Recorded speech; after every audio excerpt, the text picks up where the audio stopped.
اب دوسری ام المومنین سیدہ سودا بنت زمعہ رضی اللہ عنہا کے حالات و واقعات سنیں۔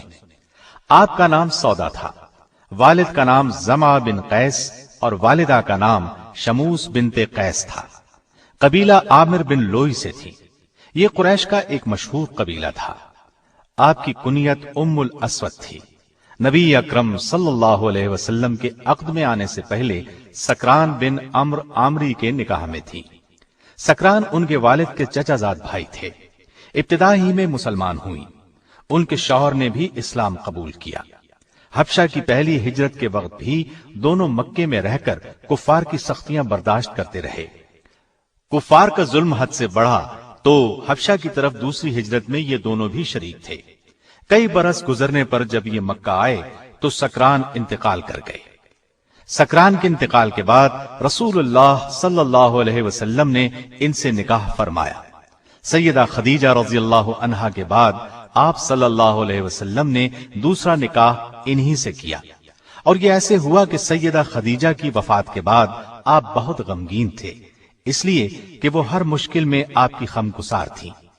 آپ صلی اللہ علیہ وسلم کی حالت دیکھ کر عثمان بن مظعون رضی اللہ عنہ کی اہلیہ سیدہ خولہ بنت حکیم رضی اللہ عنہا نے آپ کی خدمت میں حاضر ہو کر عرض کیا، اے اللہ کے رسول صلی اللہ علیہ وسلم، کیا آپ کو ایک مونس اور غمگسار ساتھی کی ضرورت ہے؟ آپ نے فرمایا ہاں۔ اس پر وہ سیدہ سودا رضی اللہ عنہا اور ان کے والد کے پاس گئیں اور ان سے کہا، اللہ تعالیٰ نے آپ پر خیر و برکت کے دروازے کھول دیے ہیں۔ انہوں نے پوچھا وہ کیسے؟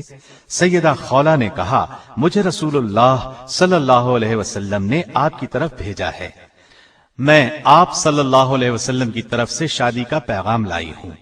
سیدہ سودا رضی اللہ عنہا نے فرمایا، مجھے منظور ہے، لیکن آپ میرے والد سے بات کر لیں۔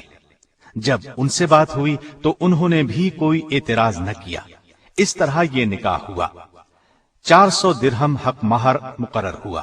یہاں میں یہ وضاحت کر دوں، بعض علماء نے لکھا ہے کہ سیدہ سودا سے پہلے آپ صلی اللہ علیہ وسلم نے سیدہ عائشہ رضی اللہ عنہا سے نکاح کیا تھا۔ حافظ ابن کثیر نے اسی کو صحیح کہا ہے، لیکن بہت سے دوسرے مورخین اور علماء کا قول ہے کہ دوسرا نکاح سیدہ سودا رضی اللہ عنہا سے ہوا تھا۔ سیدہ سودا رضی اللہ عنہا کے مکمل حالات کتابوں میں زیادہ نہیں ملتے۔ نبوت کے 13ویں سال نبی کریم صلی اللہ علیہ وسلم نے ہجرت فرمائی اور مدینے تشریف لے گئے۔ وہاں سے آپ نے زید بن حارثہ رضی اللہ عنہ کو مکہ مکرمہ بھیجا تاکہ وہ سیدہ سودا اور دوسرے اہل خانہ کو مدینے لے آئیں۔ ان کے آنے سے پہلے ہی آپ صلی اللہ علیہ وسلم نے ان کے لیے رہائش کا بندوبست کر دیا۔ 10 ہجری میں رسول اللہ صلی اللہ علیہ وسلم نے حج کیا۔ اس موقع پر سیدہ سودا رضی اللہ عنہا بھی ساتھ تھیں۔ سیدہ چونکہ قدرے بھاری بھرکم تھیں، آہستہ چلتی تھیں، اس لیے انہوں نے نبی کریم صلی اللہ علیہ وسلم سے اجازت چاہی کہ انہیں مزدلفہ کی طرف پہلے روانہ ہونے کی اجازت دی جائے۔ آپ صلی اللہ علیہ وسلم نے اجازت دے دی، چنانچہ وہ سب لوگوں سے پہلے ہی مزدلفہ روانہ ہو گئیں۔ انہیں بھیڑ میں چلنے سے تکلیف ہوتی تھی۔ ایک مرتبہ ازواج مطہرات بارگاہ رسالت میں بیٹھی تھیں۔ ایسے میں کسی نے پوچھا، اے اللہ کے رسول صلی اللہ علیہ وسلم، ہم میں سے سب سے پہلے کون مرے گا؟ آپ صلی اللہ علیہ وسلم نے فرمایا، جس کے ہاتھ لمبے ہوں گے۔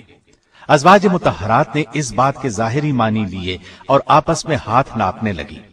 سب سے بڑا اور لمبا ہاتھ سیدہ سودا کا تھا، لیکن جب سب سے پہلے سیدہ زینب رضی اللہ عنہا کا انتقال ہوا تو انہیں معلوم ہوا کہ ہاتھ کی لمبائی سے آپ صلی اللہ علیہ وسلم کا مقصد سخاوت اور فیاضی تھا۔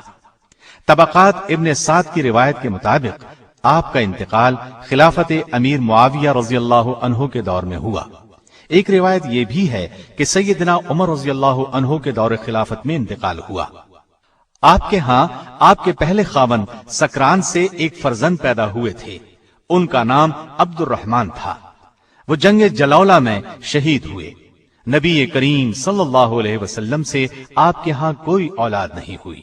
آپ سب سے زیادہ دراز قد اور موٹاپے کی طرف مائل تھی۔ کتب احادیث میں آپ سے صرف 5 احادیث روایت کی گئی ہیں۔ ان میں سے ایک صحیح بخاری میں بھی ہے۔